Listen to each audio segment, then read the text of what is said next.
Hello, and welcome back to the third floor. I hope you enjoyed our new logo.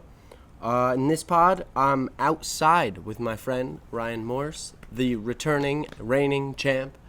We sat outside. This is the first time he even came outside, but he'll get into that. I royally screwed up. I didn't have my producer there, and I didn't record anything into the microphone that is sitting right there for the whole video. Luckily, the audio from the video is pretty good, so we're going to use that, and I hope that's all right for you guys. Enjoy the reigning champ, Morse. Today, introducing, coming in at, coming in at 6'1", 170. Thank you. 172. 172. The reigning champ with a long face. Make sure your mail gets there on time. Ryan, the horse Morse. Welcome to the show. Hey man, thanks for having me. That was a great intro. That's probably the best one I've ever had. Yeah, I don't think I'm made out for WWE intros, but I got to keep practicing. But yeah, I think I should do that. I thought of it initially for you, for the first time, but I think I should do that for everyone now. Just do like a WWE announcing. Let me tell you, a guest would feel very welcome. Yeah. I feel like I belong here now. So let's start. I'm here with Ryan Morse. He's actually been locked away in his room for 2.5 months, and he's decided to break his quarantine to be here today for all you listeners and our YouTube following. Morse, talk about that. So I got home from school March 12th. Yes. And since then, today's June 1st. So for 2.5 months, I've been in my room, quarantined. The best part is like, there's a meme that my brother has sent me a multitude of times, and I'll paint a visual picture here for the audio listeners. The YouTube people, they don't have to see. They just see my hands moving like this. Big head. But in the audio aspect of it all, there's a meme of, in Avengers Endgame when Hulk puts on Thanos' glove, or the made-up Iron Man glove to snap everyone back. He says, "It's like I was made for this." There's a meme of him saying that with Turtle Beach headset on his head, and it's talking about gamers for quarantine, and that's pretty much what it was. I can sit in my room for so long without a worry in the world. So you've had no issue? Oh, not at all. I've been fine. I've been absolutely fine sitting in my room. I play Xbox like 7 hours a day. What games? 7? 7 hours seems light for as much as you've been home, actually. I'd imagine. Yeah, I'm pretty sure I was being generous. What games you been up to? Obviously Minecraft. Obviously Fortnite. COD I just reinstalled as much as it's half my Xbox gigabytes. GTA's been unbelievable. So fun to play with during this time. The GTA 5? Yeah. Oh, wow. I've been missing out. They've been doing a lot of, have updates and everything. Yeah, you could go to a dance casino. Crazy. Yeah. Like, what's the I haven't even been to the casino. Yeah, there's like a weird thing with the money in that, right? Like, you put in real money to just get game money? Yeah, something? You can do that as well. It's like a bull shark card. You just buy it and then you get money on your game. But it's money out of your real life pocket. I've thankfully never spent money on that game as much as I've spent money on every other game I own. Thousands of dollars on FIFA. Oof, FIFA this year. Ooh, let's not get into that one. No, I don't even want it. My bank account cries every time FIFA's mentioned. You just keep pressing A on all those packs. That's bad. Well, one of my questions is actually with no sports and staying home outside of gaming. What have you done to fill out your time? Any extracurriculars or? I say I've learned boxing, but I haven't learned boxing. I've just watched some guy give me a 20-minute workout for beginners, for exercise, and I've done it twice.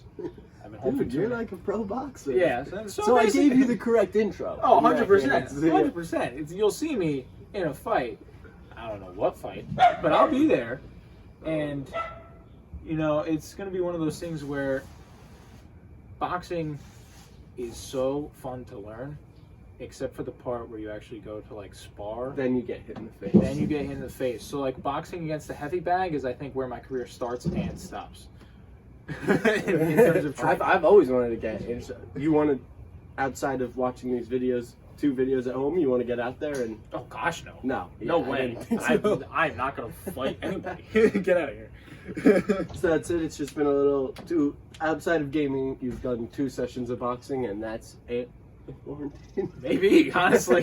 Disney Plus has also been a factor. Right. I watched through almost all the Endgame story. You know, from Iron Man 1 to or Captain Marvel. I don't know. Did you do the same?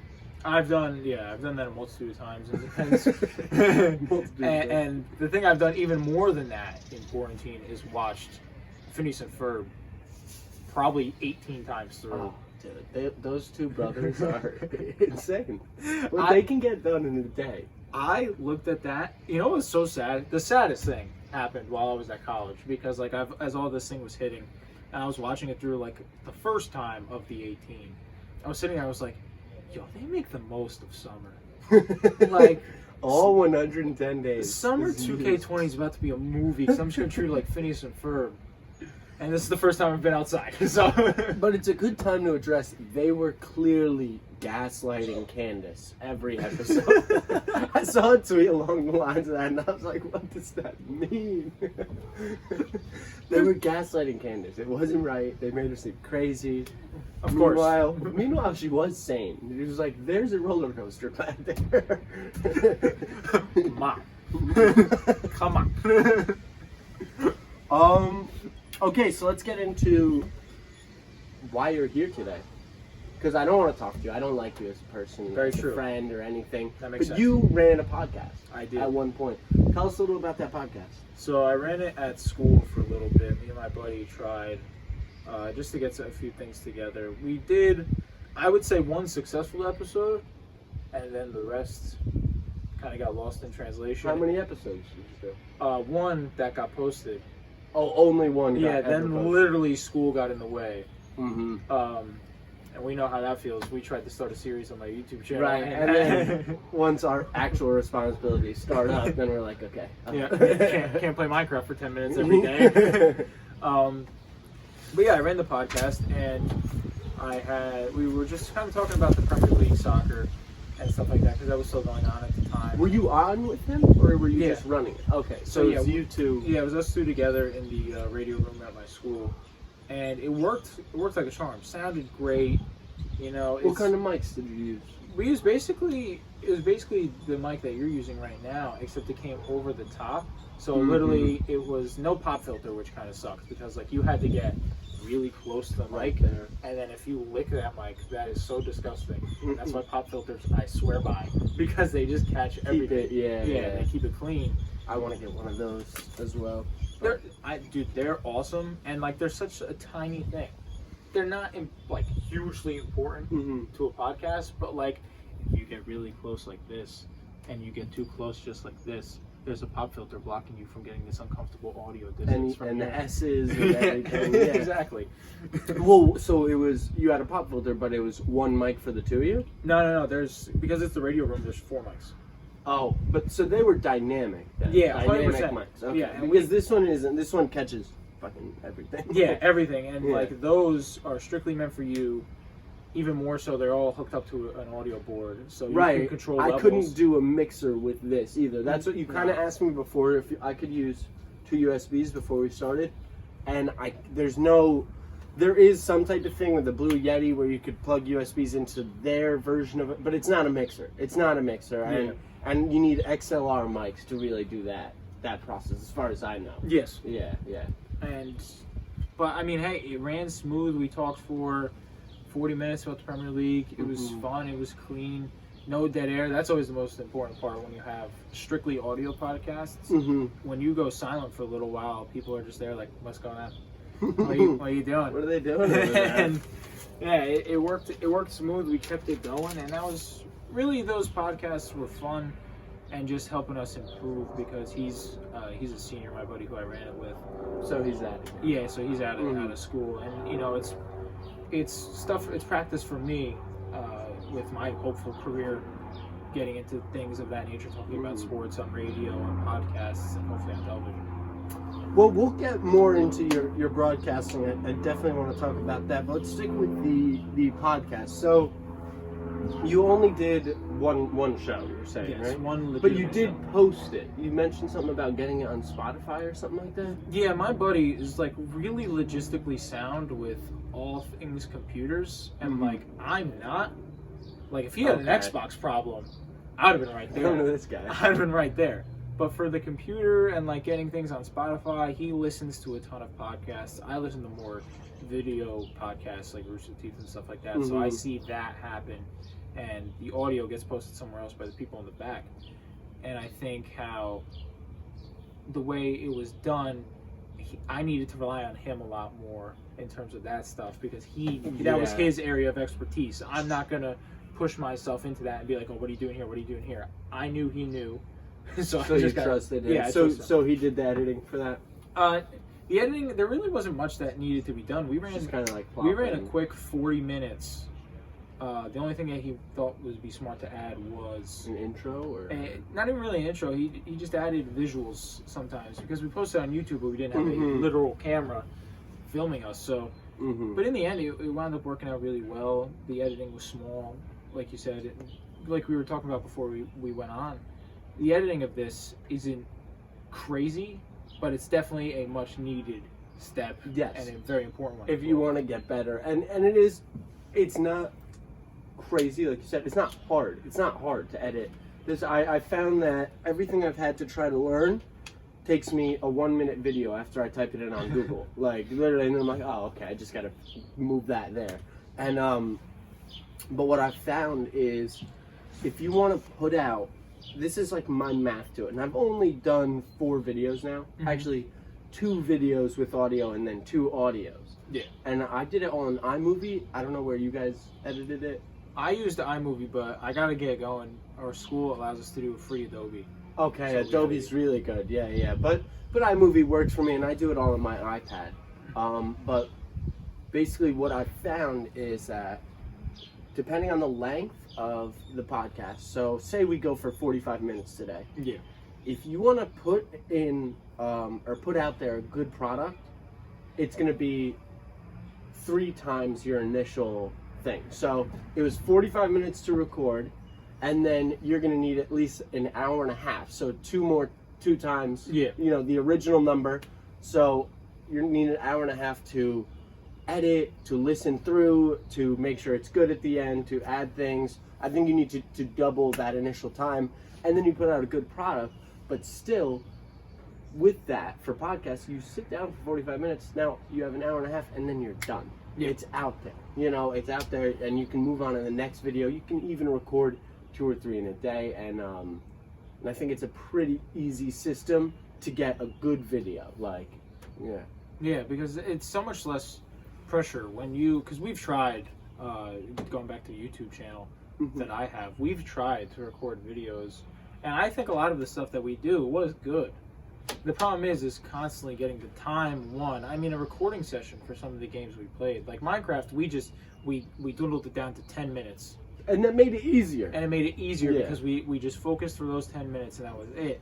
But like I've had recording sessions when I play Fortnite, where if it's not a live event, you're sitting there for upwards of 4 to 5 hours. Recording, and Yeah. there's a lot of dead. Yeah, and just Yeah. because like you land and you get killed by like Timmy Sweat and And now you have to sit there. Timmy Sweat 090, and then you have to filter out that kill because you're just getting aggravated, and then you just got to keep it going. Like podcasts, like you said, it's gonna take that double the time, which is 100% true. I agree. Mm-hmm. But at the end, you don't have to sift through a lot of garbage because it's all gonna be good.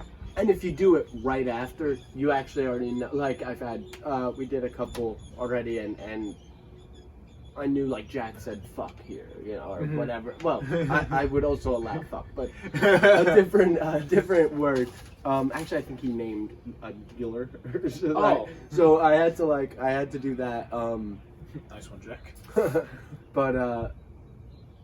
But that I remember while we're doing it, and then if I go to edit it right after, not that I know where to find it, but I know as I'm editing it, it's coming up. Like keep an eye out for it. Yep. But I feel like I'm already worried like that it'll be easy for something to get past me. if that makes sense. It does, 100%. Because a lot of things slip through. Like, I remember when I was recording a video, and literally one of the clips I was going to use, I went in there, laughed hysterically at my own clip, which is so awful, but so good. Because, like, you don't want to post anything that you won't laugh at either. Right. But I laughed at the clip, and then I posted it to YouTube, and then I listened to the clip, and I was like, oh my gosh, that was a pretty bad thing said in the background. Took the video down, took the clip out, and reposted it another way. Man. And even, you know, because it's just one of those things. Like, even though you have, I don't know how many people are gonna listen to this in the end of it all, but I know for those videos, they're posted for months now, and they had 30, 40 people watch it. But I still don't want to watch or want to have those people watch bad things. In all, even if it's 30 to 40 people. Because it reflects on you. Yeah, exactly. Overall. And in the end, you know, when they go to look at whose account it is, if they're offended or whatever. Yeah, they're not going to see they're going to look at Dead Toast and see Rabbit 21 as the guy who's in every single thing and be like, that's the problem. Yeah, that's right. So we kind of talked just for a second there about Spotify. What do you think in terms of outreach, putting this out there? YouTube is my easy answer. I'm gonna start with the YouTube channel. I may not even promote it like on my social medias, promote my YouTube channel until I get everything onto a Spotify or some type of podcast app. But out of the podcast apps I've looked at, like, if it's not, you know, podcasts for Apple or podcasts for Spotify, it gets a little hairy where it's like they want you to publish here and have rights there and you know, you can gain more following here quick, but also they're gonna have more of your money in the beginning, and not that I'm worried about the money, not that I even think I'm gonna make a bunch of money, but I don't really want to get myself in the weeds before I even start. So what do you think about posting? Well, I don't mean to turn into Gary V here or attempt to sound like Gary V, but he always says everywhere is the best bet. In a way, I agree, depending on what you're doing. In terms of, I'm going to use what he said for, what was the show? Hot Ones, when he appeared on Hot Ones. Okay. Not that I'm preparing this podcast and to start the Hot Ones, or do I think we'll ever reach the level of Hot Ones? Oh, it'll be much bigger. Because 3-4 times as you're right. Nobody can top. Nobody top this. Sean Evans, who? That's who it is. But I'm gonna say the problem with podcasts is they are so, like you said, it's podcast for Apple, you know, the iTunes Store, or Spotify. Because after that, you go to YouTube, and then I don't know another place where you can listen. Off the top of my head, where you can listen to a podcast. So off the top of my head, no, but I do know because I've looked into it. And then there's like, they're kind of weird apps, but maybe I'd heard of them before. But Podbean was one of them. You know what? Most of them are for people who listen to podcasts religiously, and so they have separate apps outside of Apple and Spotify. But I guess basically we've come to the same thing here. I got to figure out how to get it on Apple, Spotify, or at least get that process in the works. So yeah, I guess I got to look into that. Anyways, early feedback here. What are you thinking? Oh, with the entirety of the podcast? Yeah, it's great. The simplicity. The simplicity. It's run smooth. It's clean audio, like we did when we ran the test before we started. That sounded good. I think it's fantastic. I think we have a good one in the works right now. I think you had 5 previous good ones before I was here, or 4 previous good ones. Mm-hmm. So I think everything's going up and up, which is always positive. Well, I'm glad you say that. This is also an interview for you. Oh. So where do you see yourself in 5 years? Oh, jeez. I'm kidding. But no, I definitely want you as a not a. I don't mean to cut you off, but do you remember the Family Guy when they asked Peter that question in an interview? I'm shaking the water; it's gonna be picked up. Where they asked Peter in an interview, where are you gonna see yourself in 5 years? Peter stares at the picture of him with his wife on the desk, and he goes, "Don't say doing your wife. Don't say doing your wife." It took me right to the thought of where it was. Wait. I just came up with another Family Guy moment, and it was $10,000 or this mystery box? Yeah, for the boat. No. It was. I'm sorry. It was a boat or this mystery box. Lellis, it could be a boat. We always wanted one of I those. was talking about. No, but I wanted to just say that I want you to be involved as much as you want to be involved. We're in a weird situation with coronavirus and everything, and you're kind of just coming out of that. But as soon as you can, I do want to have you come up in the attic, like check out the whole thing, and maybe even edit for me to try and take a little swap up. I could do that 100%. Myself a little, but we'll see. Anyways, let's break out into a completely hypothetical sports championships. Okay. Long ago, me and you in like 7th or 8th grade Yeah, really. talked about how we were gonna go to like all of our favorite sports championships. So I'm thinking let's put together a little list. Of course, everything's hypothetical if sports or society ever comes back. But let's put together a little list of like the ones. So the easy ones, you know, there's the World Series, the Super Bowl, and the NBA Finals. WWE. What is the one that? Because I know you've been to a couple, but what is one that you wouldn't really have the opportunity to, and would be like, wow, like. So weirdly enough, so I've been to what they call the Showcase of the Immortals, the granddaddy of them all. I've been to WrestleMania. Showcase of the Immortals. That's what they call it. I've been there to WrestleMania. Last year. Where was it? It was in MetLife. Oh, awesome. Yeah, and it was cool because we were walking in, and you know certain times where you splurge a little bit, because when we walked in, I felt so out of place walking to our seats, because everybody was going up to MetLife, not through the field level to go sit in the chairs on the floor next to the ring. Oh, wow. We didn't get next to the ring, because those seats, let me tell you, the people that get those seats, congrats to them, because those are expensive seats. Unbelievable. They're awesome. Unbelievable. So cool. WWE has this thing. But where we were sitting, it was awesome. But the best part was the coolest thing to know, like, obviously you're nervous for the night just because you don't know how it's going to be, how the show's going to be with wrestling as much as you're a fan. You don't know, it's a script. You know the outcomes are already preset before you get out there. But you don't know who in your end is going to win. Those rumors don't leak.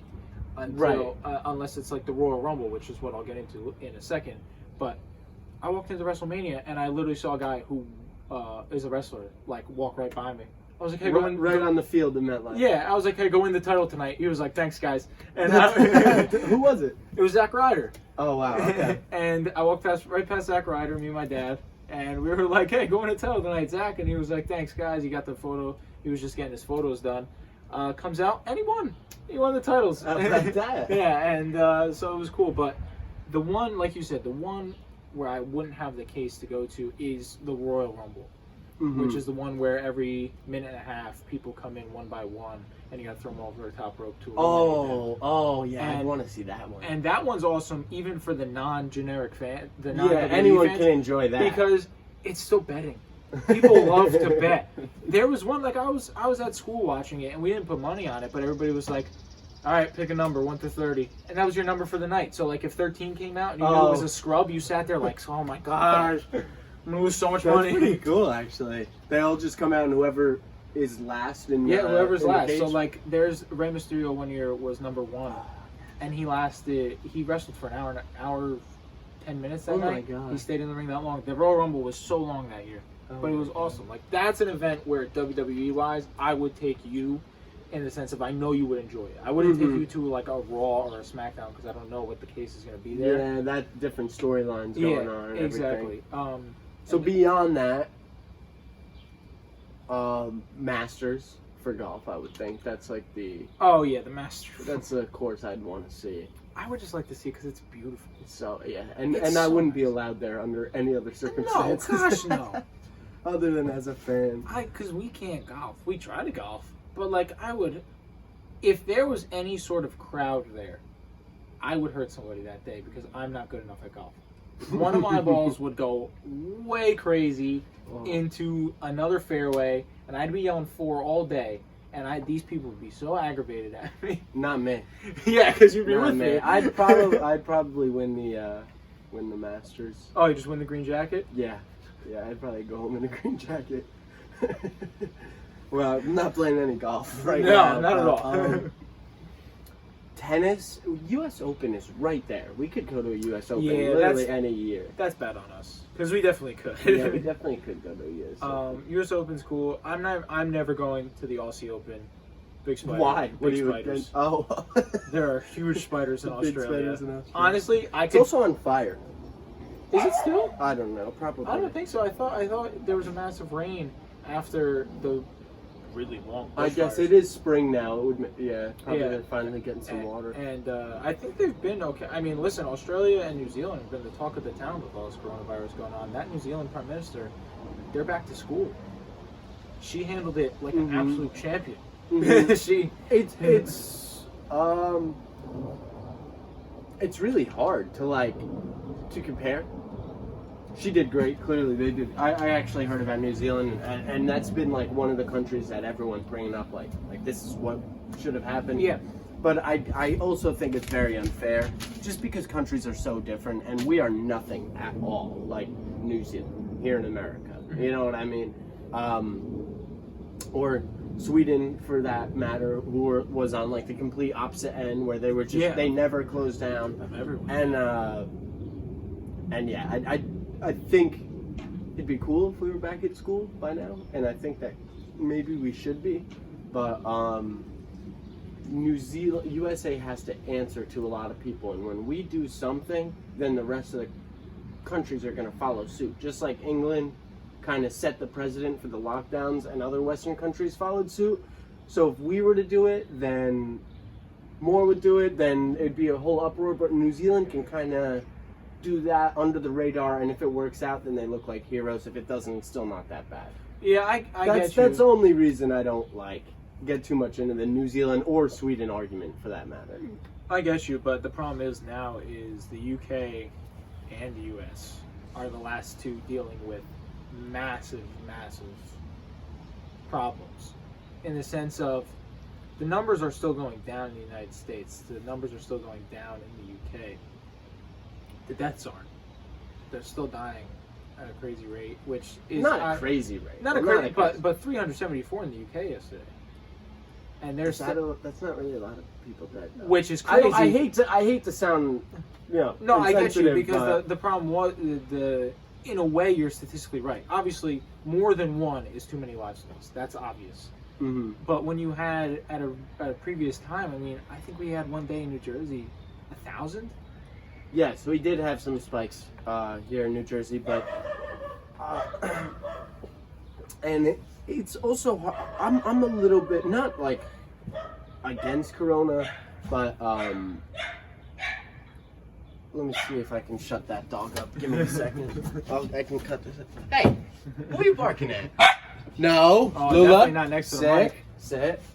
Good girl. Why are you going crazy? No. What's in your mouth? Right? She keeps going like. So where was I? We're good. We're good. With Puppo's still gone. It's alright, from like 27 to 50 to now, we're good.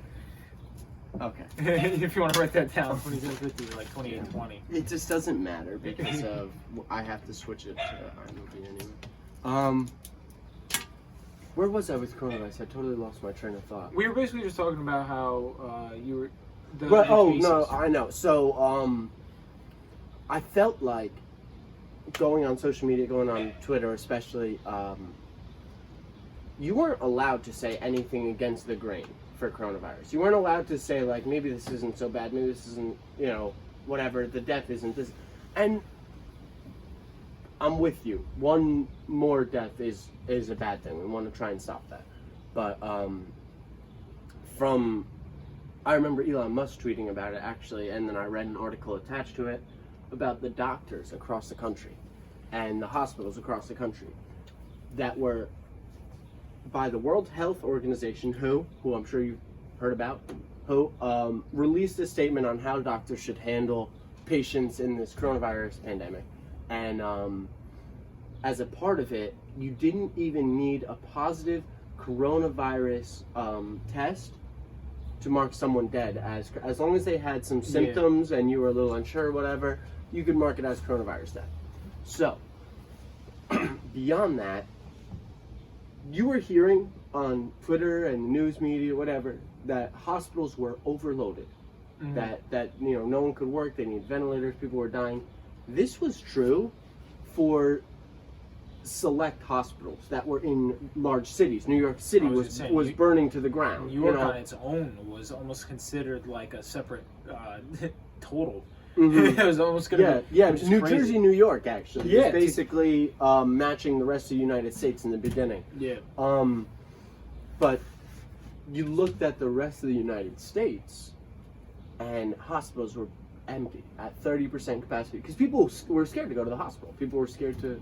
It's okay. It's just he's a biter. He doesn't come down. He's come down. There's a bee here. Folks. That's a huge. For anybody on the audio podcast, terrified. that is a huge bee. Holy shit! He's not a problem. He hangs out all the time. He smokes from time to time. That's He's cool. chill. He's chill. Cool, man. He just stay over there. I hate bees. I hate bees. That's why when the for the brief blip of 2020 when murder hornets were a thing, you were really. I was never gonna go outside. That I was gonna be stuck inside forever, and I've been okay with it. Anyway, let me finish my point. Yeah, sorry, but that was a huge bee.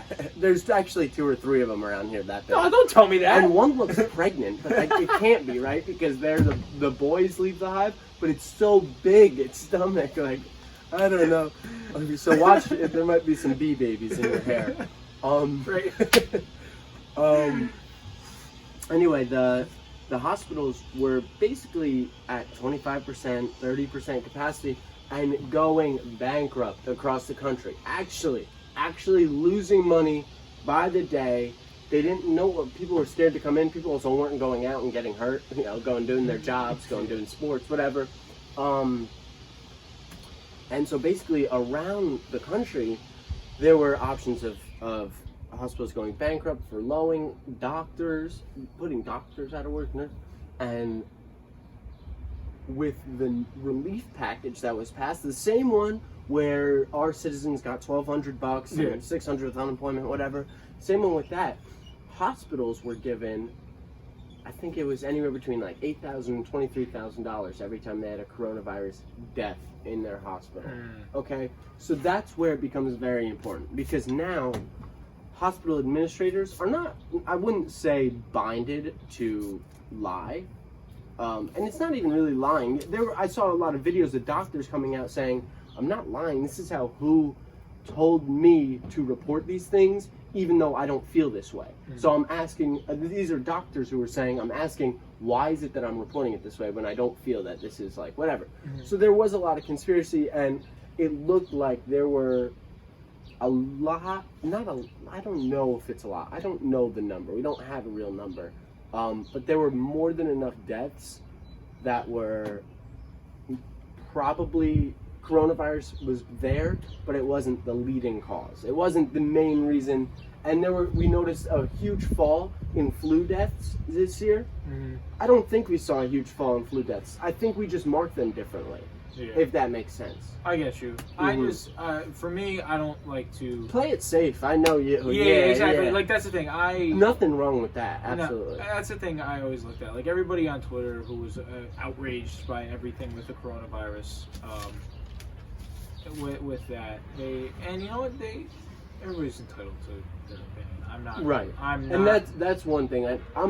I might go up tomorrow and bash coronavirus in the attic, but I'm sitting out here with you today because I also respect your opinion. Yeah. Like, you know what I mean? And that's really important. And that is something that's been missing a lot right now in the world. In the world, being able to respect other people's opinions. Yeah, and that's the thing. Like, I, for one, will always play it safe. I sat in my room, 1, because I knew I could handle it. 2, because I know there was no way I want to spread anything to my parents or anybody else that I would come in contact with. Because here's the thing, like, in my aspect, I can't donate money. I'm already in debt from school. I'm not. So like, if I'm in the, how can I donate money if I'm in the negative already? So it's one of those big things. Negative as well. Yeah, and a large negative. You're right. So like, it's hard because I can't help that way, but I can help in other ways. I can stay home. I can help people in the way of wearing a mask when I go out now. It's one of those things where I'm not one to look at things politically. I just look at things humanly. Mm-hmm. That's the way I look at it. How would other people feel if I came out and I spit on them, or if I wore a mask? Yeah, exactly. So, like, somebody who's scared outside to go outside and they wear a mask, how much more of a weight off their shoulders is it going to be when they see somebody else wearing a mask? And then they're set at a nice level. Because, don't get me wrong, like, not to get too serious into this, but this pandemic and what's going on in the world now is so anxiety driven because people are scared. When nobody knows what's going on, people are scared, and it's impossible to figure out what's really going on, right? Exactly, because there's that makes it scary, and that makes it even scarier because you don't know who is telling you the right stuff, because unless you go out there, you will never know for yourself at this rate, which is so poor. And what I, and what I think sucks about it is you don't know what's out there. You don't know what's out there, and you can't really believe anything you hear, even though you have to believe some of the things that come in and try and understand. But what sucks is that for as much as we hear from the media a million different things, different stories, different whatever, you flick to one channel, it tells you to wear a mask. You flick to another, it says, go to work. What sucks is that generally, person to person, we can talk. Not just me and you. I think anyone, people on completely different ends in the aisle, person to person, generally can still talk even if they completely disagree. And maybe it'll be an argument, but for the most part, it stays regular. You go on Twitter, any two people start arguing, and it blows up right away, and it gets gross, and it gets it loses the point. Whole validity of the conversation. Dude, it happens in everything. It happens in things as small as sports. We love sports, but those arguments are dumb. People get dumb, and it's just a shame because a normal conversation. I'm not saying solves all. Do not get me wrong, because some people just can't find a solution. No matter if you sit down with them peacefully, you sit down with them angrily. Sometimes conversations don't solve all. But they're not a bad starting point. And the problem is, like we said, nobody wants to have a conversation. 90% of the people, if you disagree with them in this world, write you off. Write you off. Yeah. That's it. Nowadays especially, I think it's the easiest thing. Like, you see someone tweet with something you disagree in your comments, block them. See ya. That's the thing. Like, I don't have to worry about your input anymore because you're not. And you know what? I actually don't even want to get into talking about Twitter. I'm a little upset with Twitter in general. Anyway, let's switch up gears completely. Yeah, we got the serious portion out of the way. I want to relax a little here, but I do want to talk to you about basically, as long as I've known you, man, you've wanted to get into broadcasting sports, and you're now going into your senior year in college, and from the second he jumped into school, his freshman year of high school, I remember being in touch with him, and Ryan was already getting started on broadcasting, and he's been doing. Tell us what have you been doing since freshman year? Since freshman year, I have done men's and women's soccer. I have to go fall this spring here. Men's and women's soccer, field hockey, men's and women's basketball. That's really the only winter sport. I've worked football statistics computer, so like most of the time the graphics and the statistics you see on your screen, that's what I did. And then I went to the spring, I did men's and women's lacrosse, baseball, softball. So I'm at 7 sports right now. And then you can add more if you count the men's and women's separately, but I don't. So right. It's just basketball. So seven sports that I've done consistently throughout. I've been trying to get onto football because I've commentated everything. But I mean, I've done PA announcing. I've run the show a little bit while broadcasting, making sure everything runs smoothly. So doing it for so long now. I say so long, it's been 4 years. Yeah, well, dude, you've been grinding. Exactly. From the beginning. 4 years of every Saturday. 4 years of every Tuesday during basketball season. 4 years, we're now going to be the 4th year I won't get to do baseball because I'm graduating early. Really? So I'll be coming down for select games. You'll be graduating in the winter? Mhm. Wow, awesome, dude. Congrats. Thank you. If everything goes smoothly, I'll be able to finish. I'll wait in May to walk. But in the end, I mean, I'll From come down- Moravian College. Yeah. Big ups. Big ups. But in the end, like, that school really is something where they helped me out from the get-go. I mean, the first guy who worked there, who did soccer when I came in as a freshman, I was initially supposed to come on and work next to him as a color guy, just to learn from him. Then he got pneumonia. And then they were like, "You want to work?" Yeah, and I was like, "Yeah, I'll work, of course." Like, I literally told my boss when he told me, like, "Do you want to work?" And I sat there and I was like, "Give me a second." I literally turned and went like, from the guy in the room, he clearly saw. Yeah. But like, the moral of it all was, I got lucky, of course. And you know, it's so sad to say, I got lucky. He got sick. He's okay. Alex, the commentator, never even went to he didn't go to the school. He just did it for us. Oh, yeah. He just did. How old is he? Like young 20s? Yeah, still younger getting 20s. some. Yeah. Okay, still getting some And resume. he got sick, and then in the end, like, after I did 1 or 2 games, my boss, like, he just never came back, Alex, and I wasn't gonna question it. No, you were like, okay. I'm getting game time. I'm getting screen time. I'm not gonna say, oh yeah, is Alex gonna come back? Like, you know, and then I'll just work with them. Like, at that point, I was like, put me on every game, coach. Put me in. I'm ready to go. And I consider myself lucky to this day that I got that opportunity, because most people that go to Division I schools, unless you're looking at Fordham, most people that go to like a Georgia or something like that work for their local radio stations, and if they want to be a sports broadcaster, sometimes they have to start. It takes years. Yeah, they have to start in the back doing things. Give me 1 minute, Liz. I'm sorry. Sorry about that. So, We're good. in terms of, like I was saying, as long as I've known you, this was on your mind. Now that you are hands-on, doing it in and out for a couple of years, and trying a couple different things, different sports, how do you feel now? I still feel it's the proper way for me to go, in the sense of, I always felt that in the grand scheme of things, broadcasting would be my best way to go about life in terms of a career, because of a multitude and being involved in sports. Being involved in sports was always the top dog. Mm-hmm. But then I figured, like, I talk about sports all the time. I could do it for broadcasting, and then I did it. I think I'm getting better every time I go out there, which is always a good thing. We could maybe even do a little sports show when shit resumes. Yeah, but go on. Yeah. And but the thing I always felt like is, I've known a bunch of different people who, obviously at this point in their lives, can't do their dream job that they wanted, and it's a shame to look at it, because they'll talk to me and be genuinely honest with me. I mean, the chef at the place where me and Luke used to work, I don't know if you still work there. Frankie Bagels. Well, I'm taking a break right now because of my shoulder. But, but he would tell me, I mean, there's a lot of people who get dealt a lot of shit on their plate. Mm-hmm.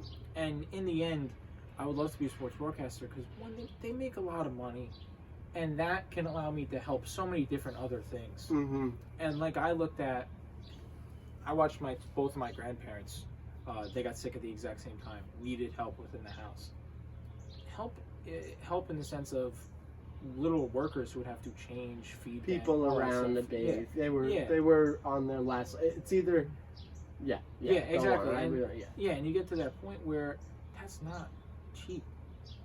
And obviously I don't envision my parents hopefully ever getting to that point of sickness where, you know, it's something where they can fight and get better, and then just old age takes them in the end.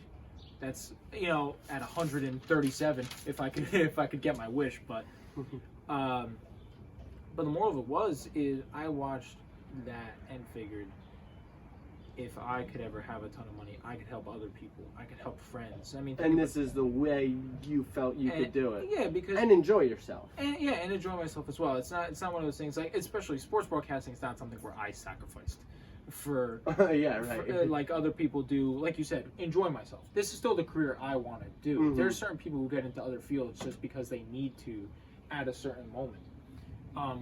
But I felt like broadcasting was an awesome thing, because a lot of our friends too are super interested in sports, and to be able to get a game, say at the Barclays Center for the Nets and be like, hey, you want tickets right next to me or right behind me seated? Yeah, and right to behind me talking. Yeah, and to, have you still been sorry, let me ask, have you still been doing it's not color, it's play-by-play. You do play-by-play, I do right? all play-by-play. I never switched to color. Mm-hmm. I could do color. We actually started together at Hawthorne basketball games. I was the color guy. We did. And you know what? It was fun. It was a good one. It was fun. It was fun. And like that's the best part of the job. Obviously, the ins and outs of trying to help people after the fact. You know, I always look at the guy. I think his name was Brady Singer. He got signed by the Royals, and that Christmas paid his parents' mortgage off. Yes, I'd love to do that. Wouldn't that be the best? Just holding up that piece of paper. Yeah, and being like, ours yo, now, you know? You don't gotta worry. Yeah. I got, like... And that'd be amazing. And that stuff is always the thing that I try to strive for with broadcasting is, like, I don't want to be... As much as the career is so... I think it's beyond broadcasting, Morris. I think in your life, what you're saying, what you would strive for is to do things for other people. Yeah. I think that's really what you're getting to. Yeah. And broadcasting's the way. Yes. I think that's the easiest way to get a voice out there, get the money, and in the way... Get the money. Well, get the money, in the end, like, as much as I'm saying, get the money to help you want to go out on the golf course sometime? Yeah, like, if I want to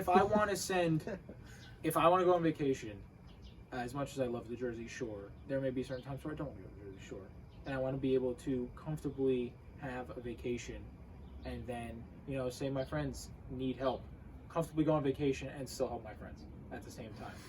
And I think, once again, broadcasting is the way. I mean, you look at Jim Nance. Jim Nance is a par 3 course in his backyard. You know how much money that is? To make a par 3 hole? A par 3. Just a hole. And it's probably beautiful. I haven't even it's seen like 80 yards of like waterfall, actual nice golf course. And he just sits there and plays. Imagine going to your backyard and playing a hole. That bee is so loud and so scary. Yeah. Not to get cut off again. I keep he's like in the back of my mind every time I see him buzz over there. In terms of your broadcasting, what have you learned, my man? So what I've learned about talking. Yeah, into a mic. Which is so weird. And maybe advice from me, but break into it. Well, yeah, and it works. The things I've learned is so crazy because in broadcasting, sports-wise on television, I've learned a multitude of things because it's different than radio. I've done a radio style broadcast, and it's hard because you have to explain everything, as opposed to the color, the color of the jerseys, which way they're going on the court or on the field, what yard line, what thing they just did, is the pitcher in his windup yet? All those things come to the factor of when there's radio, no visual. of radio broadcasting, and once again, it ties into the audio broadcast that you're doing for the podcast. When people can't see what's going on, obviously people aren't going to watch the video style broadcast with the audio and just mute the video. Yeah, they're not going to do that because then they have to sync it up themselves, and that's not going to work. But when you can paint a picture still without having to use a visual is so important. But the thing I learned the most, probably I would say, is just the identification of what's going on. And I learned it the best from one of my teachers who got into sports, and he's been doing it. You have to somehow learn how to tell a story without being the main person. I'll put it this way. You have to tell a story without being the author. Because the author is what's happening on the screen. They're the play. You almost just have to be the person in the background because you never want to overtake a game. People don't make it your story. Yeah. I worry, actually, that I feel like I don't know how to do that, but I feel like you resoluted a couple of my issues with my own storytelling. Like, I almost feel like I get a little too involved telling a story, and then it's more about me, and then by the time I get to the end of the story, it's like, what? Yeah, and it's so hard to balance that because in sports, you can tell. You can tell, like, I've had broadcasts where I'm in a basketball game and there was a play that happened and I had lost it because I thought it was crazy. But I thought to myself, I go, with the general audience, it was crazy. Because they would just think you're crazy. Exactly. And they don't want you, the goal is you don't want to overtake the game. Like I was going to say, nobody wants to come to a game or nobody listens to a game on TV and goes, man, I hope hope Ryan's commentating tonight. Nobody goes that. They go, I want to kills it. I want to watch the New York Mets, or I want to watch my team win. That's what I care for, and I just need this guy to tell me what's going on. And like I had a moment, we'll bring up one at the video. It's one of the funniest things that happened to me freshman year of basketball. First time I've ever done basketball. Oh yes, yeah. The dog, the mascot of our school, ran onto the court and tabletopped a girl. Literally tabletop. Once again, painting a picture. Imagine you're standing there, your legs from behind, probably around your calf, get taken out by a greyhound just sprinting at you. Oh man, that's so funny. She fell backwards. Smack her head and everything. So that's the thing. From where I was, I couldn't tell if she smacked her head. But here's the problem with not doing your job and trying to tell a story, and it all kind of tied together. Because the story I tried to tell was, oh my gosh, this girl's in massive pain. The thing I didn't realize in terms of, not doing my job is I wasn't staring at her. I just heard the noise. I didn't look at her. I just saw a bunch of people around her initially. Which you could have just reported. There's a lot of people gathering around. Yes. Some type of But the stadium was quiet. So here's where it went bad. And why I got on outside the lines and they laughed at me. On that side. The clip states. The clip goes through as the dog runs on, tabletops the girl. Cameraman doesn't record it because we're told not to record accidents like that. Oh, okay. Especially like I don't know if it was because he was also shocked, because we're technically not allowed to record fights. That's it. That's the only thing we're not allowed to record. The thing that was crazy is as soon as the dog ran on the court, tabletop the girl, I got quiet. I'd say what was going on. I'd say the first thing of the story already bad, because nobody didn't see. Everybody's curious why everybody's turned. What's going to look behind them, and I'm not explaining. And you're silent. Yeah. I'm silent. Then when I get my bearings straight, as I realize what the heck just happened, the dog ran on the court, and in one of my fifth basketball game I've ever done, I'm sitting there and I go, so early in the career. I go, something bad has happened. So first, if you're watching, you're like, what the hell is going on? What's bad? This kid's all quiet saying something bad happened? Terrible first start. Then I said, a dog ran on the court, and the dog went awry. Once again, is the dog biting people? Is the dog? Went awry. I've left so much gray area. Yeah. And that's once that dog could be rabid. That dog could be That's one of those moments where, and it's so hard to balance. Like I said, you can find it more in podcast style because you can find yourself telling a story and being like, okay, this is dragging on too long. I found myself in that moment nervous as can be. Looking back at it, I was like, if I just said what happened. If you just relaxed and literally just did play-by-play. Yeah, if like usual. Yeah, right. and as silly as have you had a catastrophe since? In terms of not a catastrophe, but a moment where the field of play broke down and you had to report something completely random. Yeah, it was. There's moments like that where we had a coach in a lacrosse game. Craziest thing, coach in a lacrosse game was getting aggravated with the way we were doing the clock. We have student workers, by the way. Right. So, and everywhere has student workers within our conference. She got aggravated about the clock.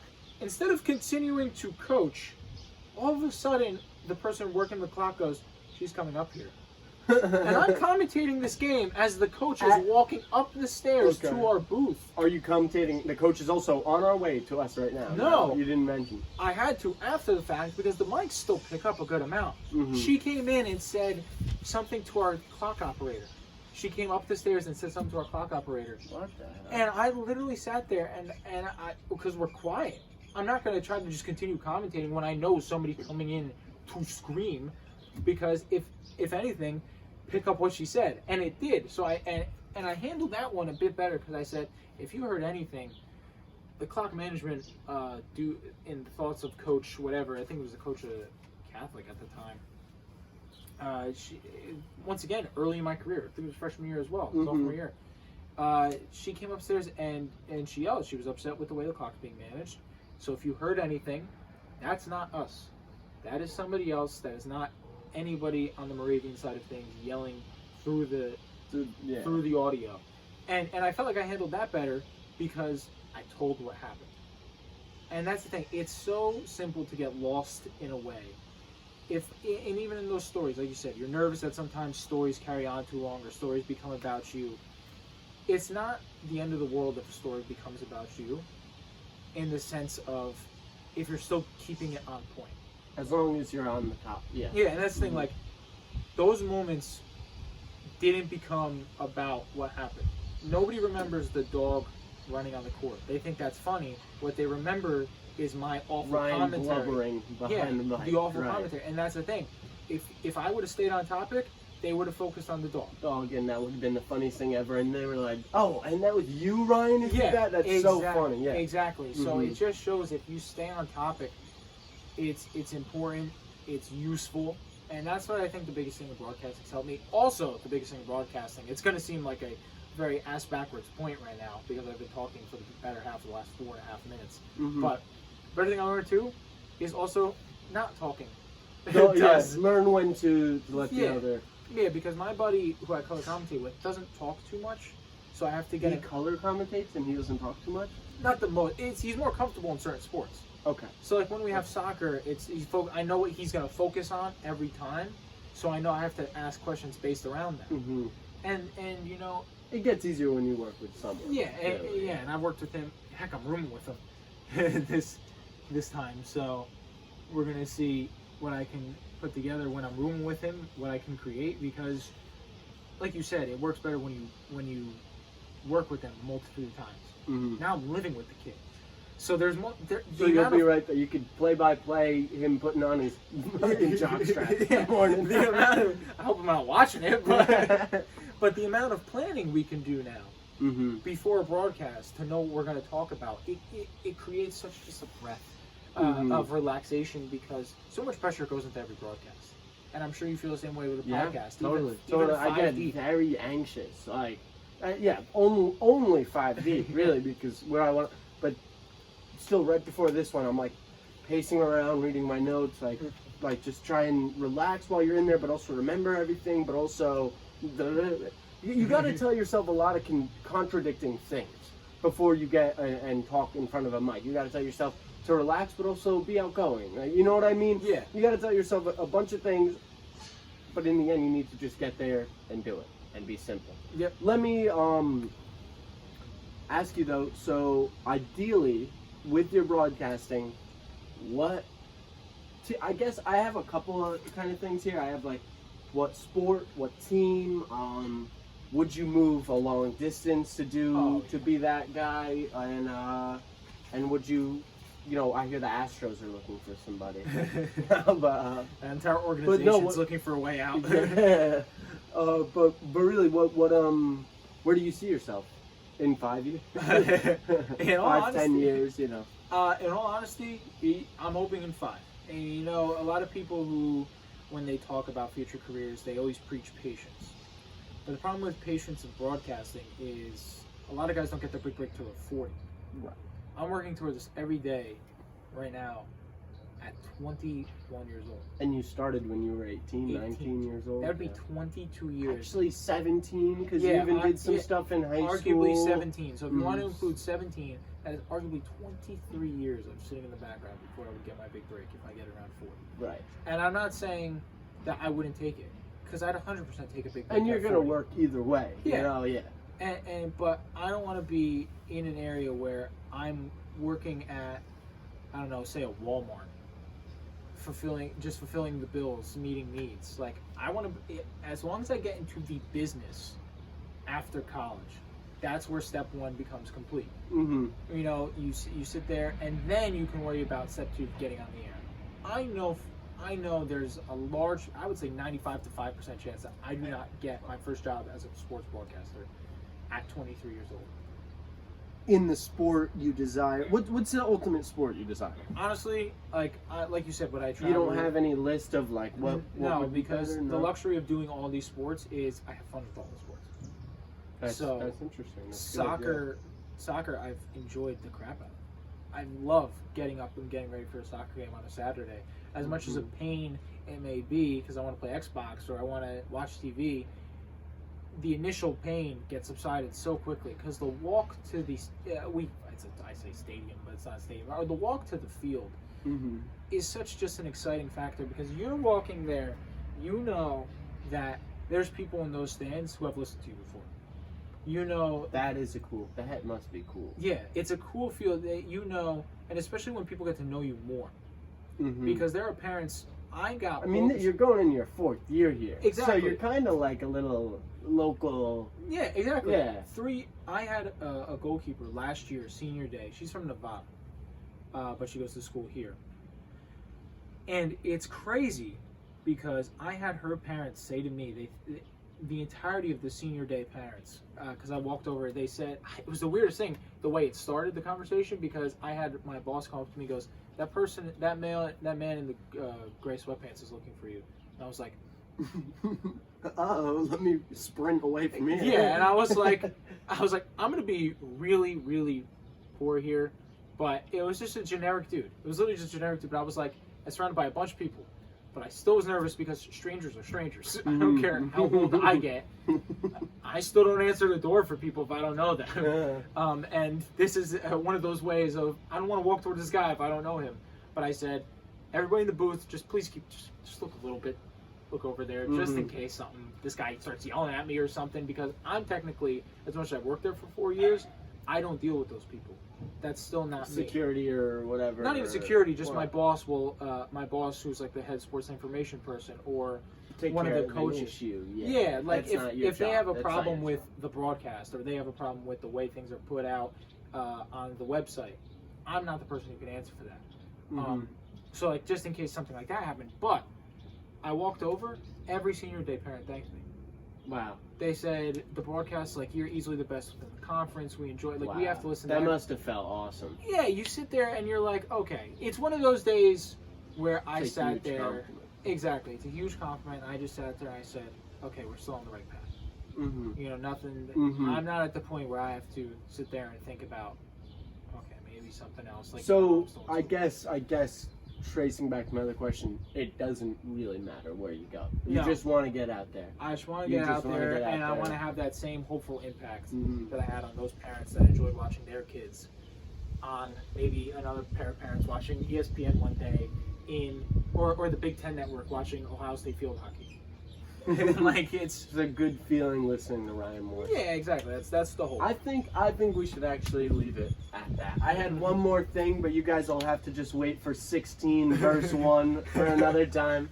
But this was Ryan Morris. I guess do you have a sign off? My sign off is thanks for having me. It was a great pleasure.